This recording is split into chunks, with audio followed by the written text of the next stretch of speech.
ప్రార్థన చేసుకుందాం. ఈ సమయంలో దేవుని యొక్క వాక్యానికి వెళ్ళక ముందు ప్రార్థన చేద్దాం. మహాగణుడా, పరిశుద్ధుడైన మా తండ్రి, నీకు స్తోత్రాలు చెల్లిస్తున్నాము నాయనా. ఈ ప్రతిదినం ఈ విధంగా నీ సన్నిధిలో కూడుకోవడానికి, అలాగే ఫోన్లో వచ్చిన వారికి, దేవా మందిరంలో ఉన్న వారిని మీరు దర్శించండి. అలాగే యూట్యూబ్లోకి వెళ్తుండగా మెసేజ్ని కూడా ప్రజల హృదయాల్లో కార్యం జరిగినట్లుగా సహాయం చేయమని, వాక్యమైన దేవా మీరు మాట్లాడి మహిమ పొందుకోమని యేసుక్రీస్తు నామములో అడుగుతున్నాను తండ్రి, ఆమేన్. దేవుని యొక్క వాక్యానికి మనం వెళ్ళకముందు ఈరోజు భక్తిలో నలుగురు కనిపించే భక్తి కాక దేవునికి నచ్చేదై ఉండాలి. అంశం ఏంటి చెప్పండి? భక్తి. నలుగురికి ఈ రోజుల్లో భక్తి చూస్తే, ఒకరోజు ఒక పాస్టర్ గారి దగ్గరికి వెళ్ళి ఒక పాస్టర్ గారు అడిగాడంట, మీ మందిరంలో సాంబారులో ఉప్పులాగా ఉంటారా, కరేపాకులాగా ఉంటారా అని అడిగాడంట. ఎలా ఉంటారు మీ చర్చిలో? ఎలాగుంటారు? సాంబార్లాగా ఉంటారా, కరేపాకులాగా ఉంటారా అని అడిగాడు. ఆయనకు అర్థం కాలేదు, ఈ పాస్టర్ గారు ఎందుకు అడిగాడు ఇలాగా. ఉప్పు అయితే అన్నిట్లో కలిసిపోతుంది. ఉప్పుకున్న లక్షణం ఏంటి చెప్పండి? అది సొరకాయలో కావచ్చు, మునక్కాయలో కావచ్చు, ప్రతి దాంట్లో ఎన్ని వేసిన అందులో అన్నిట్లో ఉప్పు ఏమైపోద్ది? కలిసిపోద్ది. కానీ కరేపాకు మాత్రం అది పైకే వస్తూ ఉంటుంది, పైన అందరికీ కనబడిద్ది అది కరేపాకు, అది కలిసిపోదు. అలాగే సంఘంలో కూడా భక్తి కలిగిన వాళ్ళు ఏంటంటే కలిసిపోతారు, కనబడరు పైకి. భక్తి అనేది ఏంటి చెప్పండి? మనుషులు కనబరుచుకోదు భక్తి, మనుషులకు చూపించుకోదు భక్తి. నేను భక్తి కలిగిన వాడను, భక్తి గల ప్రార్థన పరుడును, పరిశుద్ధంగా జీవించేవాడనని మనుషుల ముందు కనపరుచుకోదు, మనుషుల ముందు చూపించుకోదు. అది ఉప్పులాగా. అందుకే ప్రభు అంటాడు కొత్త నిబంధనలు ఏమంటాడంటే, మీరు లోకానికి ఏమై ఉన్నారు? ఉప్పు అయి ఉన్నారు అంటాడు. ఉప్పు అది వ్యర్థమవుద్దు, ఎక్కువ వాడితే ఉప్పు వ్యర్థమవుద్దు, కానీ అది అన్నిట్లో కలిస్తే, అందుకే మన జీవితంలో ప్రభు అంటాడు రుచికరంగా ఉండాలంటాడు జీవితాన్ని. కాబట్టి భక్తికి నలుగురు కనిపించే భక్తి కాక మన భక్తి ఎలాగ ఉండాలంటే దేవునికి నచ్చేదై ఉండాలి. ఎవరికి నచ్చేది ఉండాలా? దేవునికి నచ్చేది. కరేపాకు యొక్క లక్షణం ఏంటిదంటే అందరికి కనబడిద్ది, అందరికి చూపించుకోవద్దు. అది దేనికి ఉపయోగపడదు. లాస్ట్లో చూస్తే అది వేరి పారేస్తూ ఉంటారు. కాబట్టి అలాగా ఉండకుండా మన భక్తి అనేది ఏంటంటే ఎలా ఉండాలి చెప్పండి? దేవునికి కనబడేదిగా. చూడండి 6వ అధ్యాయం దానియేలు గ్రంథం. ఎప్పుడు మనం ఈ లేఖనాన్ని చాలాసార్లు జ్ఞాపకం చేసుకుంటూ ఉంటాం. 6:10లో మనం చూస్తే దానియేలు గ్రంథము 6:10.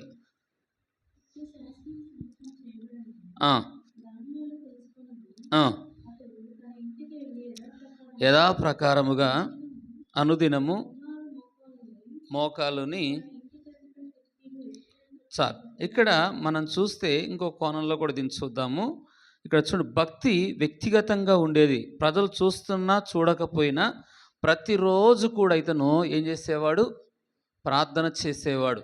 రాజు ఆజ్ఞ లెక్క చేయకుండా ప్రార్థన కొనసాగించాడు. ఎవరు ఆజ్ఞను? రాజు ఆజ్ఞ వచ్చింది, 30 రోజులు ఎవరు ప్రార్థన చేయకూడదని ఒక ఆజ్ఞ వచ్చింది.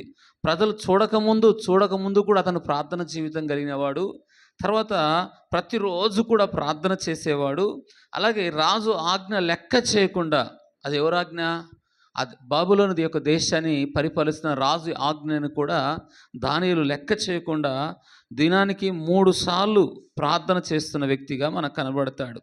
భక్తి అనేది ఏంటంటే, బైబిల్లో కొత్త నిబంధనలో మనం చూస్తే ప్రార్థన చేయనప్పుడు కొంతమంది చూడండి, కొత్త నిబంధనలు ఉంటుంది. చూడండి మత్తయి సువార్త ఒకసారి వద్దాం. చూడండి మత్తయి సువార్త 6వ అధ్యాయంలో 6వ అధ్యాయం ఒక 2-3 చూపిస్తాను మీకు.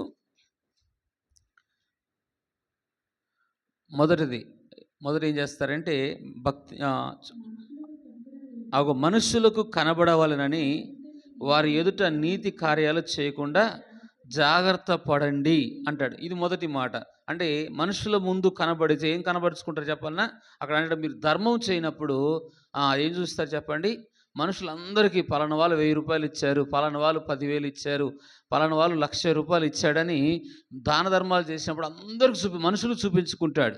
సంఘంలో కానీ, లోకంలో కానీ ఏం చూపించుకుంటే పలానా ఆయన ఇంత ఇచ్చాడు అని, అది దేవునికి ఇచ్చే విషయంలోనే చెప్తారు. దాన ధర్మ కార్యాలు పలానా ఇచ్చాడని చెప్పుకుంటారు. ఇది మనుషులు కనపరుచుకునే. దేవుడు అంటాడు, నువ్వు ఇచ్చేదేదో మనుషులు కనపరుచుకోవద్దు, మనుషులు కనబడకూడదు, అది దేవునికే కనబడాలి. ఒకటి. రెండవది మనం చూస్తే ప్రార్థన చేయనప్పుడు నువ్వు ఇంట్లోకి వెళ్ళి, ఆ మాట కూడా చూద్దాం, చూడండి 6వ వచనం.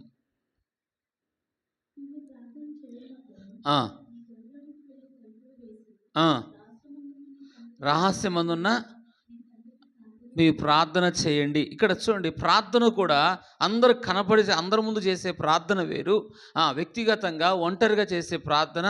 మనం సంఘపరంగా ప్రార్థన చేయాలి, వ్యక్తిగతంగా కూడా ప్రార్థన చేయాలి. దానియేలు వ్యక్తిగతంగా ప్రార్థన చేస్తున్నాడు, ఒంటరిగా ప్రార్థన చేస్తున్నాడు. కానీ ఆ దినాల్లో దానియేలుకున్న అలవాటు ఏంటంటే యెరూషలేము తట్టు తిరిగి ప్రార్థన చేస్తూ ఉండేవాడు. యెరూషలేము అనగా దేవుని వైపు తిరిగి చూసి, అది అర్థం.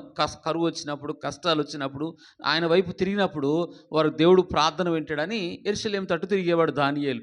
కానీ ఇక్కడ ప్రార్థన యేసుప్రభువు చెప్పాడు, ప్రార్థన కూడా ఆ సమాజంలో ఏంటంటే అక్కడ అంటాడు చూడండి, ఎలాగా, ఇది ఎక్కడ ఉందా వచనం కూడా చూపిస్తాను మీకు. 5వ వచనంలో చూస్తే, మరియు మీరు ప్రార్థన చేయనప్పుడు వేషధారుల వలె ఉండొద్దు, మనుషులకు కనబడవలెనని సమాజ మందిరంలోనూ వీధుల్లోనూ నిలిచి ప్రార్థన చేయుట వారికి ఇష్టము. మనుషులకు కనబడాలని అనే మాట. మొదట 6వ వచనంలో చూస్తే మనుషులకు కనబడాలని దేవునికి ఇచ్చేవాళ్ళు.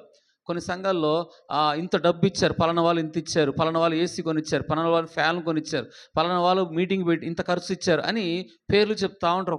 నేను కొన్ని సంఘాలకు వెళ్ళినప్పుడు, అంటే ఎవరి ముందు చూపించుకుంటున్నారు వీళ్ళు?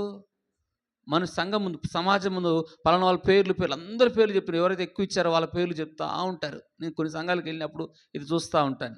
ఒకటి. రెండవది కూడా, ప్రార్థన చేయనప్పుడు మనుషునికి కనబడవలనని. భక్తి అనేది మనుషులు కనపరుచుకునేది కాదు, మనుషులకు చూపించుకునేది కాదు, మనుషులకు నచ్చేది కాదు, దేవునికి నచ్చేదిగా ఉంటుందా మన ప్రార్థన? మన ప్రార్థనలో దేవుడు కార్యాలు జరిగించాలంటే మనుషులకు నచ్చే జీవితం కాదు, కానీ దేవునికి నచ్చే ప్రార్థన ఉంటే ఆ ప్రార్థనకు దేవుడు ఏం చేస్తాడు? ఖచ్చితంగా జవాబు ఇస్తాడు. రెండవది. మూడవది కూడా ఇదే అధ్యాయంలో మీరు చూస్తే, ఉపవాసం ఉన్నప్పుడు కూడా మనుషులకు కనబడవద్దు. చూడండి 16వ వచనంలో కూడా అంటాడు అదే మాట.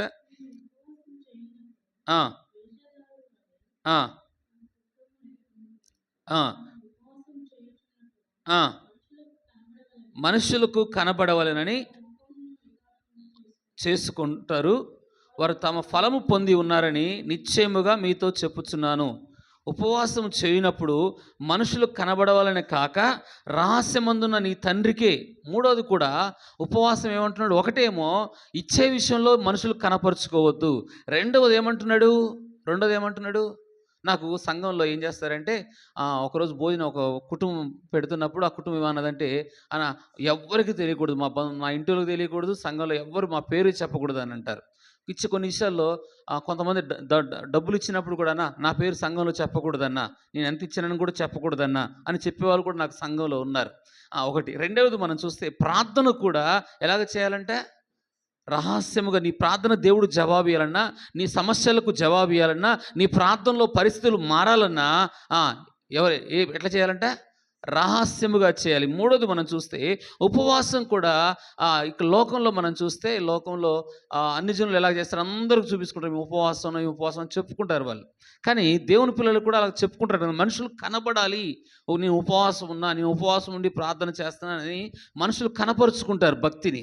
మనుషులకు చూపించుకుంటారు వాళ్ళ భక్తిని. మేము ఉపవాసం ఉన్నాం, మేము ప్రార్థన చేస్తున్నాం, మేము దేవునికి ఇస్తున్నాం, ఇలాగ మనుషులకు చూపించుకునే విషయాలే ఎక్కువ శ్రద్ధ పెడతారు. కాబట్టి దేవుడు అంటాడు, మనుషులు కనపరిచే భక్తి చేయొద్దు, దేవునికి నచ్చే భక్తి మనము చేయాలి. మొదటి అంశం ఏంటంటే, దానియేలు వ్యక్తిగతంగా ఉండే భక్తి. ప్రజలు చూస్తున్నా చూడకపోయినా పర్వాలేదు, ప్రజలు నీ స్థితిని, నీ పరిస్థితిని, నీకున్న సమస్యను, నీకున్న భయాన్ని, నీకున్న ఆందోళనను, నేను భయపెడుతున్న పరిస్థితి మనుషులు నిన్ను అర్థం చేసుకోకపోవచ్చు, దేవుడు నిన్ను బాగా అర్థం చేసుకుంటాడు. అందుకే మనుషుల ముందు నీ భక్తిని కనపరుచుకోక, భక్తికి వెళ్ళిన వాడు నిజమైన ఎలా ఉంటుంటే ప్రార్థన జీవితం ఉంటుంది.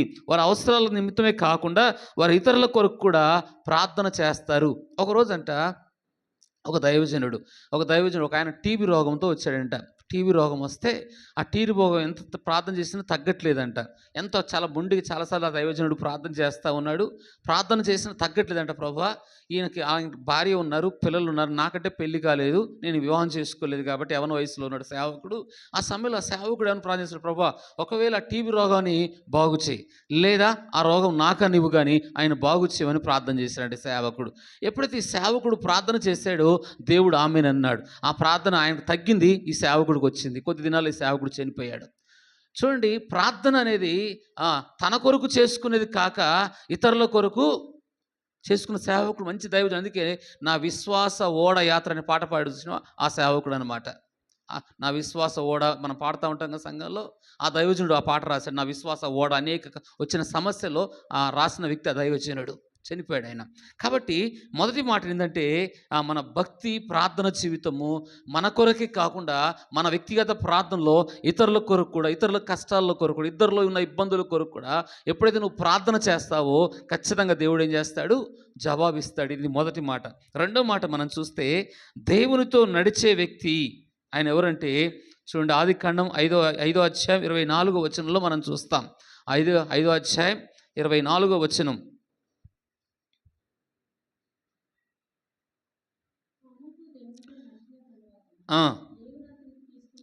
దేవుడు అతను తీసుకొని పోయాడు. ఇక్కడ చూస్తే ఆనోకు దేవునితో నడిచిన వ్యక్తి. 60 సంవత్సరాలు తన ఇష్టానుసారంగా నడిచాడు.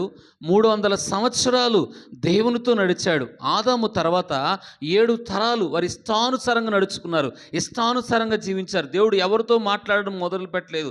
ఆదాము తర్వాత అనోకు కూడా ఆ సమయంలో ఉండొచ్చు. ఎందుకంటే ఆదాము ఎవరి దగ్గర నేర్చుకుంటే ఆదాము దగ్గర నేర్చుకుని ఉండొచ్చు భక్తి. ఆ 7 తరాలు మన బైబిల్లో చూస్తే ఆనోకు తరం వరకు కూడా ఆదాము ఎన్ని సంవత్సరాలు బతికాడు? 900 సంవత్సరాల పైన బతికాడు. ఎన్ని సంవత్సరాలు? 900 పైన సంవత్సరాలు ఆదాము బతికాడు. ఆ సంవత్సరంలో ఈ ఆనోకు కూడా ఉండొచ్చు.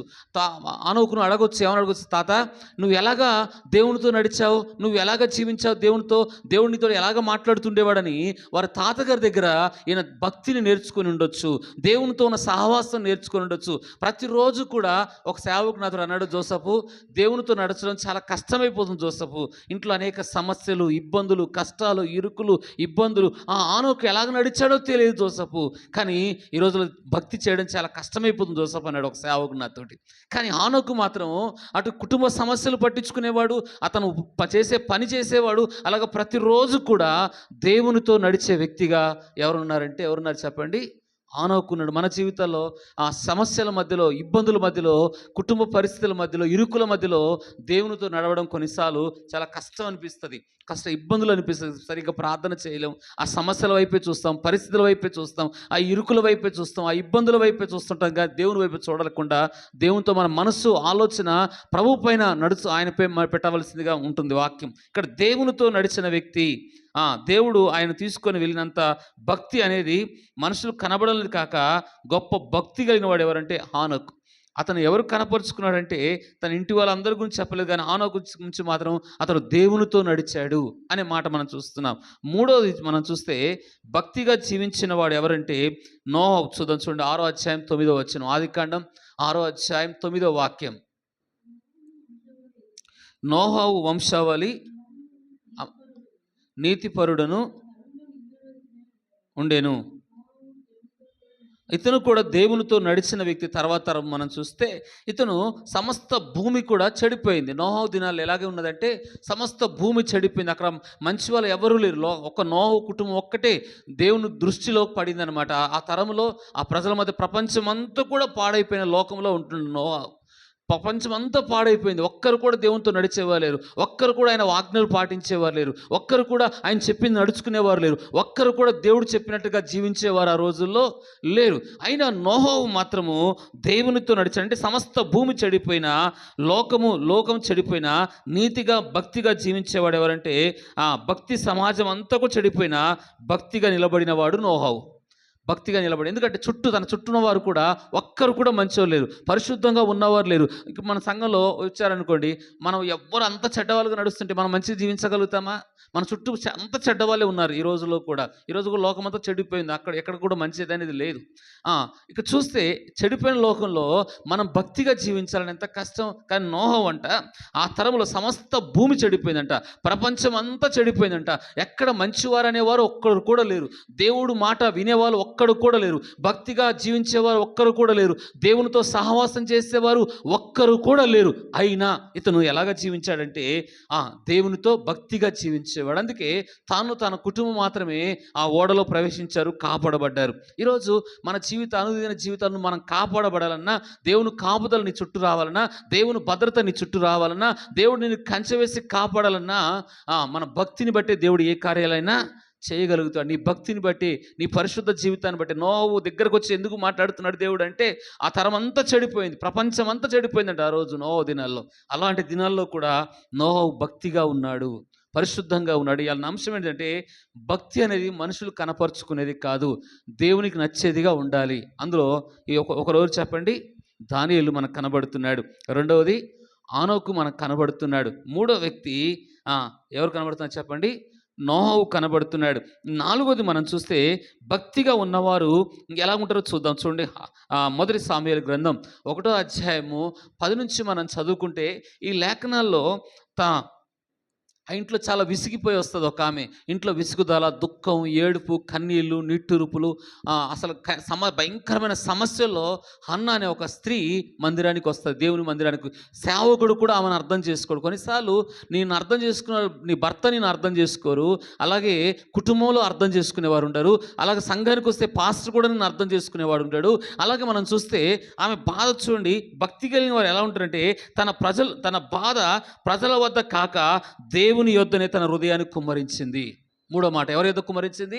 సేవకుడి. ఈరోజు చూడండి, సేవకుడి యొద్ద కొంతమంది చెప్పుకుంటారు, తప్పు లేదని చెప్పుకుంటారు, ఎందుకంటే సేవకుడు కాస్త ప్రార్థన చేస్తారని సేవకుడు చెప్తారు. అలాగే ప్రజలకు చెప్తూ ఉంటారు, బంధువులు చెప్తూ ఉంటారు, ఇంటి వారు ఎవరైనా నిన్ను అర్థం చేసి కొంచెం తెలుసుకుంటారు, వాళ్ళకి చెప్తూ ఉంటారు నీ బాధ అంతా. కానీ ఈ హన్నా ఎవరి దగ్గర చెప్పింది? తన భక్తి కలిగిన వారు ఎలాంటి లక్షణం ఉంటుందంటే, తన బాధ ప్రజల వద్ద కాకుండా దేవుని ఎదుటనే తన హృదయాన్ని కుమ్మరించి కన్నీరు కారుస్తుంది. ఈరోజు నీ హృదయంలో ఉన్న బాధ, నీ హృదయంలో ఉన్న సమస్యలు, నీ హృదయంలో ఉన్న వేదన, నీ హృదయంలో ఆ బాధ అంతా నీలోంచి తొలగిపోవాలన్నా, నీ సమస్యకు పరిష్కారం కావాలన్నా, భక్తి ఏం చేస్తుందంటే, దేవుని ఎదుటనే, మనుషుల ఎదుట కాదు, సేవకుని ఎదుట కాదు, దేవుని ఎదుట కుమ్మరించి ఏడుస్తూ ఉంటుంది. పెదవులు మాత్రం కనబడతాయి, ప్రార్థన మాత్రం బయటికి వినబడదు. అన్న జీవితం అధ్యాయం మీరు చదవండి.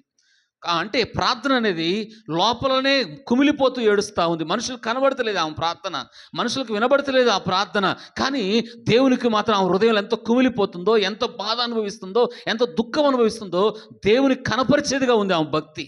అందుకే ఆమె సమస్య పరిష్కారం ఎక్కడైందంటే, మనుషులు ఎదుట కాలేదు, కానీ ఆమె సమస్యకు పరిష్కారం ఎవరు చేశాడంటే, దేవుని ఎదుటనే ఆమె బాధ అంతా చెప్పుకుంది కాబట్టి ఆమె సమస్యకు పరిష్కారమైంది. ఈరోజు నీ జీవితంలో దేవుని సన్నిధికి వస్తున్నావు, మందిరానికి వస్తున్నావు కాబట్టి మందిరానికి వచ్చేవారు ఎలా ఉండాలంటే, మనుషుల ఎదుట కాదు కానీ, బంధువులు ఎదుట కాదు కానీ, నీ ఇంటి వారి ఎదుట కాదు కానీ, ఎవరి ఎదుట కుమ్మరించాలంటే, నీ బాధ అంతా కూడా, హృదయంలో బాధ అంతా దేవుడు నన్ను చూస్తున్నాడని ఆ దుఃఖం, ఆ బాధ అంతా కూడా హృదయంలోంచి దేవుని సన్నిధికి వెళ్ళిపోవాలా. అప్పుడు నీ సమస్యకు ఇక్కడ అన్న జీవితంలో పరిష్కారం. ఇంకెన్నడూ అన్న జీవితంలో దుఃఖము లేదంట. ఈరోజు నీ భక్తి ఏంటంటే, మనుషులు ఎదుట కాదు, దేవుని ఎదుటనే కనపరుచుకో. అన్న తన బాధ అంతా కూడా ప్రజలకు చెప్పలేదు, దేవునికే చెప్పింది. ఇది ఎన్నోదంటే 4వ మాట. ఐదోది మనం చూస్తే ఆదికాండం 39వ అధ్యాయంలో 9-10 వచనంలో, సేవకుడికి ఖైదీగా ఉన్నప్పటికీ దేవుని ముందు న్యాయముగాను పవిత్రంగా జీవించాడు. ఎవరు చెప్పండి? యోసేపు. ఎవరు చెప్పండి? ఈయన ఎలా ఉన్నాడంటే, సేవకుడిగా ఖైదీగా ఉన్నప్పటికీ కూడా మనుషులు ఎదుటైతే ఆయన తప్పు నేరం మోపబడింది, కానీ ఆయన యోసేపు ఎలాంటి వాడంటే, మనుషులు ఎదుట నన్ను ఎలాగైనా అనుకొని, నన్ను తప్పు అనుకొని, నేను తప్పు చేసిన అనుకొని ఆమె మాట నెగ్గింది అక్కడ. అయినా దేవుడి ముందు మాత్రం అతను న్యాయంగా జీవించాడు. కొన్నిసార్లు మనుషుల ముందు నిన్ను తప్పుగా అర్థం చేసుకోవచ్చు, తక్కువగా అర్థం చేసుకోవచ్చు, నువ్వు తప్పు చేయకపోయినా మనుషులు నేను అపార్థం చేసుకోవచ్చు, కానీ నీ భక్తి మనుషులు ఎదుట కాదు, దేవుడే ఒకరోజు దాన్ని కనపరుస్తాడు. అది ఆలస్యం కావచ్చు, లేట్ కావచ్చు. నువ్వు తప్పు చేయకుండా పరిశుద్ధంగా ఉండి మన మీద నేరాలు మోపిన మనుషుల ఎదుటనే దేవుడు మనల్ని పైకి లేవనెత్తాడు. యోసేపును అలాగా యోసేపు భక్తి ఎలాంటిదంటే, భక్తి కలిగిన వాడు పాపం చేయ స్థలంలో ఉన్న పాపము చేయని తత్వం. ఇతను ఎలాంటి వాడంటే చెప్పండి, పాపము చేసే స్థలములో ఉన్నప్పటికి కూడా పాపము చేయని తత్వం ఎవరిదంటే యోసేపుది. అక్కడ పాపం చేసే అవకాశాలు 100% ఉన్నాయి. ఒంటరిగా ఉన్నాడు యోసేపు. కానీ ఆ సమయంలో పాపం చేసే ఐగుప్తులందరూ కూడా, ఐగుప్తు ఎలాంటిదంటే ఆమె ఒక అన్యురాలు, భర్త ఉండి కూడా వేరే వాళ్ళతో పాపం చేసే లక్షణాలు ఉన్నాయి ఆమెలో. కానీ యోసేపులో మాత్రం, దేవుని రక్షణ పొందుకున్న వ్యక్తిలో మాత్రము, దేవునితో సంబంధం ఉన్న వ్యక్తి మాత్రము పాపం చేసే స్థలంలో ఉన్న తన భక్తి ఏంటిదంటే, పాపం చేసే స్థలంలో ఉన్న భక్తిగా జీవించేవాడే భక్తి కలిగినవాడు. ఇక్కడ ఇది ఎన్నో మాట చెప్పండి, ఇది 5వ మాట. చూద్దాం ఇంకొక మాట కూడా మనం చూస్తే, మరియా చూద్దాం. లూకాసు సువార్త 1వ అధ్యాయం 18వ వచనం.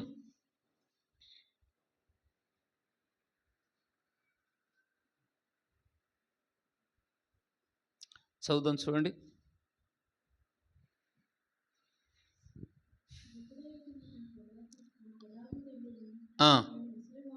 నేను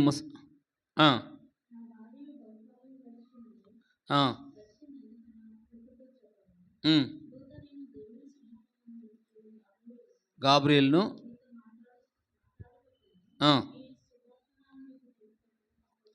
పంపబడి తిని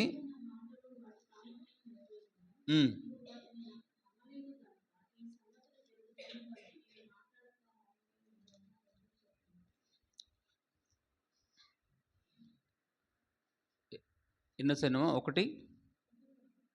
1:38 చదివా, నేను తప్పు చెప్పానా? ఒకసారి చూద్దాం. 31, 37, 38 చూద్దాం చూడండి. లూకాసు సువార్త 1వ అధ్యాయం 37, 38. దేవుడు చెప్పిన ఏ మాట అయినా నిరక్తము కానేరదు ఆమెతో చెప్పాను. అందుకు మరియా, ఇదిగో ప్రభుదాసురాలను, నీ మాట చొప్పున నాకు జరుగునుగాక అని ఆ దూతతో ఆమె యొద్ద నుండి వెళ్ళాను. ఇక్కడ మనం చూస్తే, ఇక్కడ దూతతో ఎవరు మాట్లాడుతున్నారు చెప్పండి? మరియతో ఎవరు మాట్లాడుతున్నారు?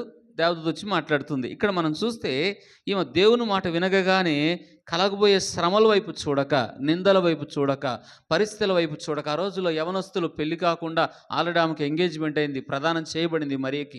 ఆ సమయంలో ప్రదానం చేయబడి పరిస్థితులు ఎలాగుంటే రాళ్లతో కొట్టి చంపాలి. ఎందుకంటే యవనస్తులు భర్త వివాహం కాకుండా ఒకవేళ తెలిస్తే సమాజంలో ధర్మశాస్త్రం చెప్తుందంటే రాళ్లతో కొట్టి చంపాలా. నిందలు ఎదురవుతాయి, సమస్యలు ఎదురవుతాయి, ఇరుకులు ఎదురవుతాయి. అలాగ తల్లిదండ్రులకు కూడా ఎంతో దుఃఖం, బాధ కలిగే పరిస్థితులు కూడా ఉంటాయి. ఇన్ని వైపు చూడక ఆమె ఎవరి వైపు చూస్తుందంటే, భక్తి కలిగిన ఆమె అంటే దేవుని మాట వైపే చూస్తుంది. ఎవరి మాట చెప్పండి? నీ మాట చొప్పున నాకు, పూర్తిగా దేవుని మాటకు విధేయత చూపే వాళ్ళని భక్తి కలిగిన వాళ్ళు అంటాం. భక్తి కలిగిన వారిని ఎవరంటాము? దేవుని మాటకు ఎవరైతే తమకు శ్రమ వచ్చినా, కష్టం వచ్చినా, నిందలు వచ్చినా, ఇబ్బందులు వచ్చినా, తనకి ఏమైనా పరిస్థితులైనా పర్వాలేదు, కానీ భక్తి ఏంటిదంటే దేవునికి పూర్తిగా ఆయన వాక్యానికి విధేయత చూపుతుంది. ఆయన మాటకు దేవదూత వచ్చి స్పష్టంగా మాట్లాడుతున్నాడు మరియమ్మతోటి. ఆ మాటకి, నీ మాట చొప్పున నాకేమో జరుగునుగాక, నువ్వేమైతే చెప్తున్నావో అదే నా జీవితంలో జరుగునుగాక. పూర్తిగా దేవుని మాటకు ఎవరైతే విధేయత చూపుతారో, లోకంలో నీకు ఏ సమస్యలు వచ్చినా, ఏ ఇబ్బందులు వచ్చినా, ప్రభు కొరకు నీ భక్తి నిలబెడుతుంది అన్నమాట. హల్లెలూయా. ఇక్కడ మరియ మనం చూస్తే శ్రమల వైపు చూడలేదు, సమస్యల వైపు చూడలేదు, కలగబోతున్న ఇబ్బందుల వైపు, నిందల వైపు చూడకుండా ఎవరి వైపు చూసింది? పూర్తిగా దేవుని వైపు చూసి భక్తి చేసింది. సమస్యల మధ్యలో నిలబడింది. ఈరోజు ఆ స్త్రీలందరిలో కూడా మరియ ఏమైంది? ఏమన్నా రామని ధన్య స్త్రీలందరిలో చూడండి. ఆ మాట కూడా చూపిస్తాను. 1వ అధ్యాయం 42వ వచనంలో మనం చూద్దాం చూడండి. లూకాసు సువార్త 1. స్త్రీలలో నువ్వు ఆశీర్వదించబడిన దానవు, నీ గర్భఫలము ఆశీర్వదించబడును. చూడండి, స్త్రీలందరూ, భూమి మీద ఉన్న స్త్రీలుగా ఉన్న ప్రతి ఒక్కరందరికంటే ప్రథమ స్థానంలో ఎవరు కనబడతారంటే, ఎవరు కనబడతారు చెప్పండి?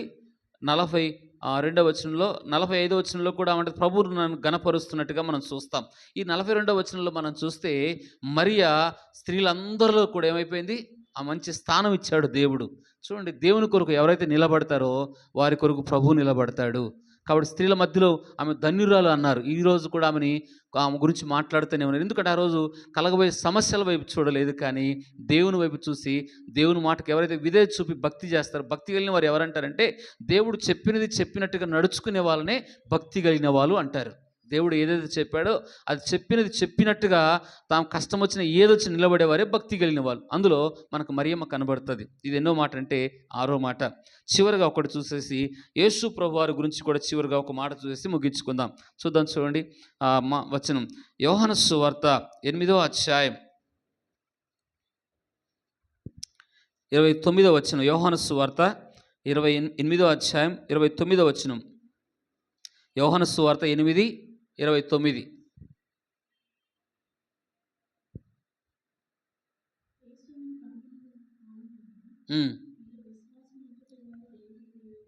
అమ్మ మైక్ దగ్గర పెట్టుకో. 8:29. యోహాను 8:29. మాట స్పష్టంగా రావాలి. నన్ను పంపినవాడు నాకు తోడై ఉన్నాడు, నేను ఆయనకి ఇష్టమైన కార్యాన్ని ఎల్లప్పుడూ చేయుదును, ఒంటరిగా విడిచిపెట్టలేదు.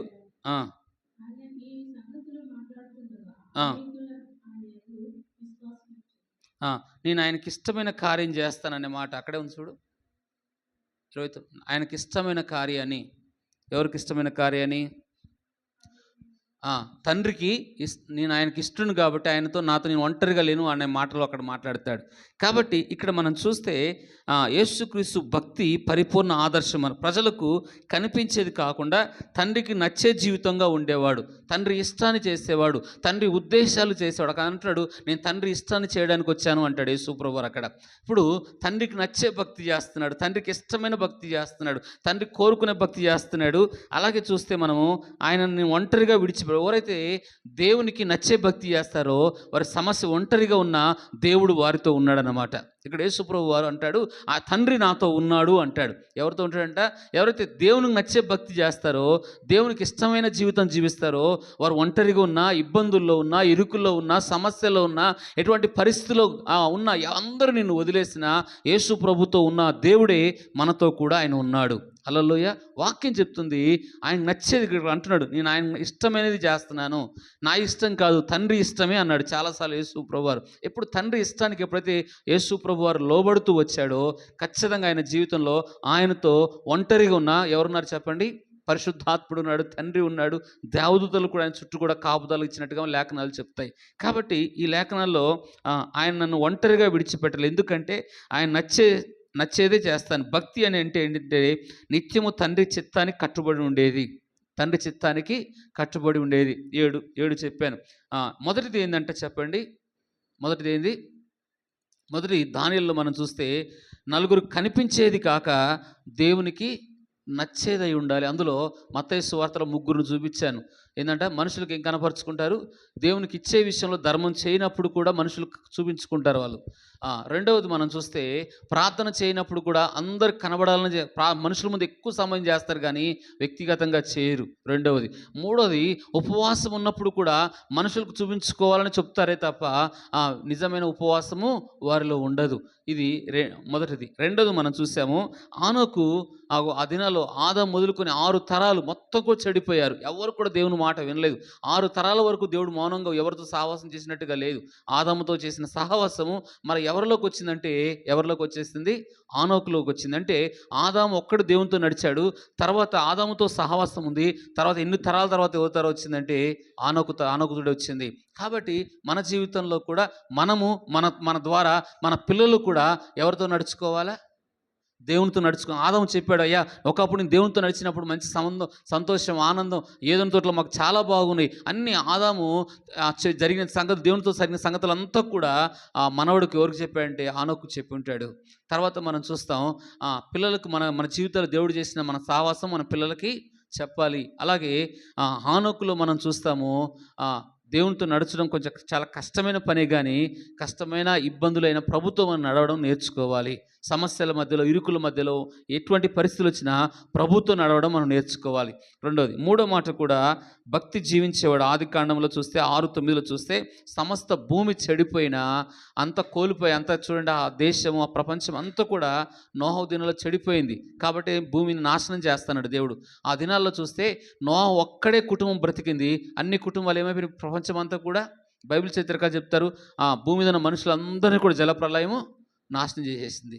లోకం రాబోతున్న దినాలు కూడా అలాగే ఉంటాయి. కాబట్టి భక్తిగా ఉండేవారు మాత్రమే ఆ ఓడలో కాపాడబడతారు, దేవుని రాజ్యానికి వెళతారు. మూడవ మాట, సమస్త భూమి చెడిపోయిన సమయములోనూ నీతిగా భక్తిగా జీవించిన వాడు ఎవరంటే, భక్తి సమాజంలో చెడిపోయిన జీవితం ఉంది, కానీ దేవుని కొరకు నిలబడ్డవాడు ఎవరంటే నోహవు. దేవుని కొరకు జీవించిన వాడు, దేవుని కొరకు నిలబడిన వాడు ఎవరంటే నోహవు. మూడవది, అలాగే హన్న భక్తి కలిగిన వారిని ఎవరంటారంటే, మనుషుల ముందు బాధ చెప్పుకోవద్దు. మనుషుల ముందు నీకు ఎంత బాధ ఉన్నా, ఎంత దుఃఖం ఉన్నా ఎవ్వరు కూడా నీ బాధ తీర్చలేరు. కొన్నిసార్లు సేవకుడు కూడా అర్థం చేసుకోకపోవచ్చు, బైబిల్ చెప్తుంది. ఎందుకంటే నీ మనసులో పడుతున్న బాధ నీకే తెలుస్తుంది, ఇంకెవరు అర్థం చేసుకుంటారు దాన్ని? కొన్నిసార్లు ఎవ్వరు అర్థం చేసుకోరు. కానీ నీ మనసులో ఉన్న బాధ అంతా కూడా ప్రజల దగ్గర, దేవుని దగ్గర కుమ్మరించాలి, అది ప్రార్థనలో కుమ్మరించాలి. నీ హృదయంలో బాధ అంతా తొలగించేది ఎవరంటే ప్రభు ఒక్కడే తొలగిస్తాడు. అన్న జీవితంలో దేవుడు ఆ కార్యం చేశాడు. ఇది నాలుగవది, యోసేపు జీవితంలో సేవకుడుగా ఖైదీగా ఉన్నప్పటికీ దేవుని ముందు న్యాయంగా పవిత్రంగా జీవించాడు. దేవుని కనబడితేట్టుగా చేశాడు. ఎందుకంటే అతను తప్పుగా నిర్ణయించబడి జైలు, తప్పు చేశాడన్నట్టుగా జైలు శిక్ష వేయబడింది. అయినప్పటికీ కూడా భక్తి కలిగిన వాడు పాప స్థలాల్లో కూడా ఉన్న పాపం చేయకుండా ఉండడమే భక్తి. యోసేపు అలాగున్నాడు. మరియా, అలాగే మరియం యేసుప్రభు తల్లి కూడా చూస్తే దేవుని మాట వినగానే ఆయన భక్తి కలిగిన వారు ఎవరంటే ఆయన మాటకు పూర్తిగా విధేయత చూపుతారు. మరియమ్మ దేవుని మాటకు తనకొచ్చే శ్రమల వైపు చూడక, పరిస్థితుల వైపు చూడక, ఇబ్బందుల వైపు చూడక దేవుని వైపు చూసి ఆమె దేవునికి లోబడింది. కాబట్టి ఆమె భక్తి కలిగిన ఆమె మనం చెప్పగలుగుతాం. 7వ వచనం చూస్తే యేసు ప్రభు వారు కూడా తండ్రికి ఇష్టమైన జీవితమే జీవించాడు, తండ్రినే సంతోషపరిచాడు, తండ్రికి నచ్చినట్టుగా నడిచాడు. కాబట్టి ఆయనతో తండ్రి ఉన్నాడని లేఖనాలు చెప్తున్నాయి. దేవుడి కొద్ది మాటలు దీవించునుగాక. ప్రార్థన చేసుకుందాం. మమ్మల్ని ఎంతగానో ప్రేమిస్తున్న మా ప్రియ పరలోకపు తండ్రి, పరిశుద్ధుడైన దేవ, లోకంలో జీవించినట్టుగా మేము జీవించక నీకు భయపడే జీవితం మాలో ఉన్న పైకి భక్తి అనే వేషం కనబడకుండా దేవా, లోపల ఉన్న భక్తిని మేము ఆశ్రయించేవారుగా ఉండగలిగిన కృప చూపండి అయా. ఫోన్లోను అలాగే మందిరంలో ఉన్నవారు, యూట్యూబ్లోకి వెళ్తున్న మెసేజ్ కూడా అందరూ చూడడానికి వారితో మీరు మాట్లాడి మహిమ పొందుకోమని యేసు నామములో అడుగుతున్నాను తండ్రి, ఆమేన్.